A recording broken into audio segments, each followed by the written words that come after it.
Olá pessoal, tudo bem? Nesse vídeo nós vamos falar sobre o diagrama de Ishikawa, né, que também é conhecido como diagrama de espinha de peixe ou mesmo diagrama de causa e efeito. Aqui no canal de logística também tem cursos com certificado nas áreas de logística e prevenção de perdas. Aqui embaixo então na descrição desse vídeo confira os principais cursos disponíveis com os melhores preços do mercado. Nesse vídeo, então, pessoal, a gente vai estar fazendo uma introdução, né, falando do diagrama de Ishikawa, de como surgiu, e depois vamos falar, então, dos tipos de categorias, né, que são definidas normalmente na análise do diagrama de Ishikawa. O diagrama de Ishikawa, também chamado de diagrama de causa e efeito, ou diagrama de espinha de peixe, ele é uma ferramenta que serve para categorizar ou identificar as causas raízes de um problema. Ele é muito usado na fabricação e no desenvolvimento de produtos para demonstrar as diferentes etapas de um processo. O diagrama de Ishikawa ele foi desenvolvido pelo japonês Kaoru Ishikawa, durante a década de 60, como uma forma de medir os processos de controle de qualidade na indústria da construção naval no Japão. Esse modelo de análise de causa, ele é considerado uma das 7 ferramentas básicas de qualidade, da qualidade segundo Ishikawa. Ishikawa era um especialista em qualidade. O diagrama da espinha de peixe ele identifica várias causas possíveis para um efeito ou problema e recomenda então a utilização de no mínimo 4 categorias de causas. Geralmente ele é usado em sessões de brainstorm, ou através de softwares com um mediador, com uma pessoa que controla, que chefia, que comanda o projeto e várias equipes ou participantes interessados no projeto.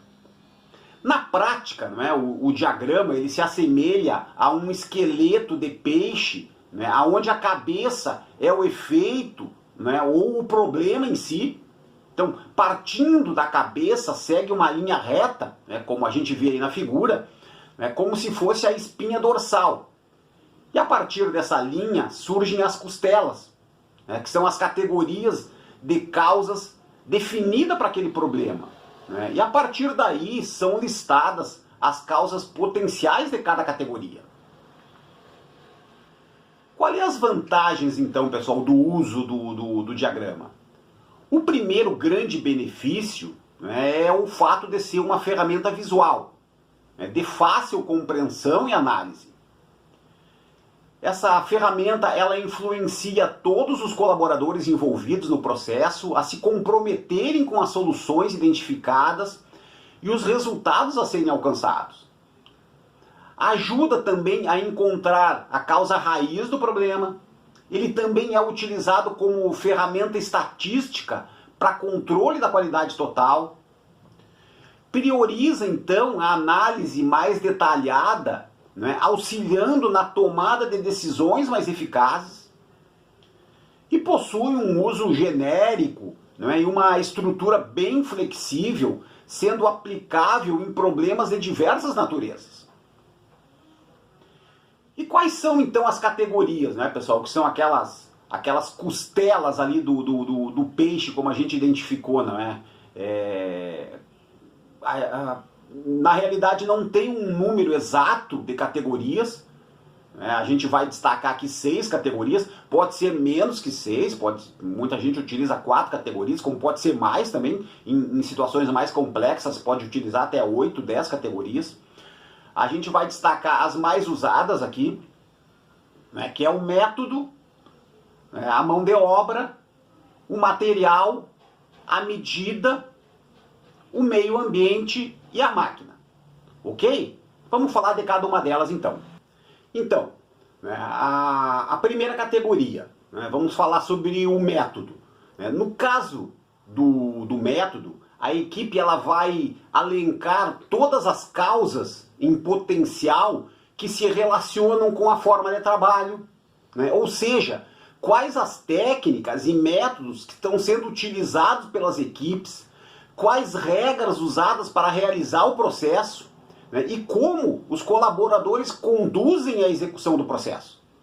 Então é uma forma aqui de trazer as causas relativas ao processo em si.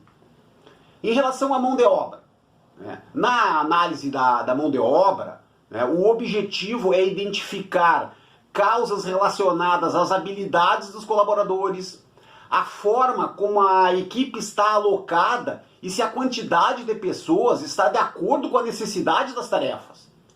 Como exemplo, né, nesse caso, a gente pode utilizar aqui como a falta de colaboradores em uma linha de montagem, né, uma equipe administrada por um líder inexperiente ou que não tem o perfil adequado, né, ou mesmo a falta de treinamento das equipes.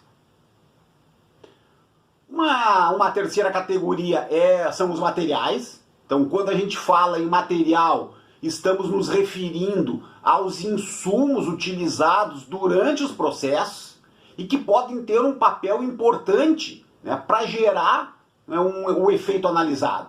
Se uma fábrica de móveis, por exemplo, usa madeira de baixa qualidade, madeira ruim, né, as mesas e os armários serão de má qualidade e vai vender menos. Se os doces de uma confeitaria são feitos com produtos, com chocolate de má qualidade, com certeza a empresa será menos contratada e vai ter menos vendas. Uma quarta categoria é a medida. Em relação à medida, nós falamos da forma como nós analisamos os resultados ao longo, né, e no fim do processo. É importante entender quais medidas ou indicadores estão sendo usados e também se nós estamos usando os dados corretos, pois podemos estar fazendo análises incorretas. Se não dominarmos as ferramentas, né, que computam os resultados e os dados, nós podemos ter problemas. Em relação ao meio ambiente, ou melhor falando, né, pessoal, ao ambiente externo. Quando nos referimos ao meio ambiente, né, a ideia é que seja dada atenção a tudo que está no entorno da produção ou do serviço prestado e que pode afetar o efeito analisado. O meio ambiente aqui, ele refere-se a fatores externos que afetam o sistema, incluindo mesmo o clima, a localização, a geografia, a própria regulamentação, os competidores, né, e os demais elementos ou atividades externas. E por fim, não é, as máquinas ou equipamentos. Nessa análise aqui, então, é preciso dar atenção a todas as ferramentas, máquinas e demais equipamentos utilizados no processo. É importante entender se os equipamentos são suficientes, né, e se eles estão atualizados, se estão em funcionamento ou aguardando conserto, por exemplo. Se essas máquinas estão disponíveis em todos os horários e turnos necessários. Importante entender também, né, se no caso, por exemplo, de computadores, servidores, se está utilizando sistemas e programas atualizados e compatíveis com a necessidade do negócio. Ok? Pessoal, então, obrigado pela participação nesse vídeo. Procuramos falar sobre o diagrama de Ishikawa e as principais categorias de causas, né, que podem compor a solução do problema. Muito obrigado.